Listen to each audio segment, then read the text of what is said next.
কত যত্ন করে রাখি ওরে আমার পোষা পাখি, বড় ভাগ্য গুণে পেয়েছি তোমায়। দূরে গেলেই বারে জ্বালায়, মন হয় তোলা তোমার কথা ভেবে।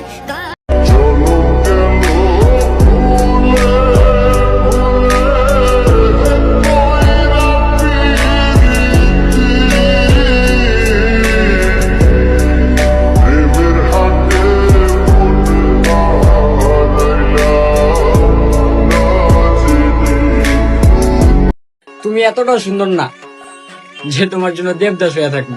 আরে এই ছেলে মেয়েরা তোরা ঘুমে থেকে ওঠ, উইটা দরজার উপরে তাকে দেখবি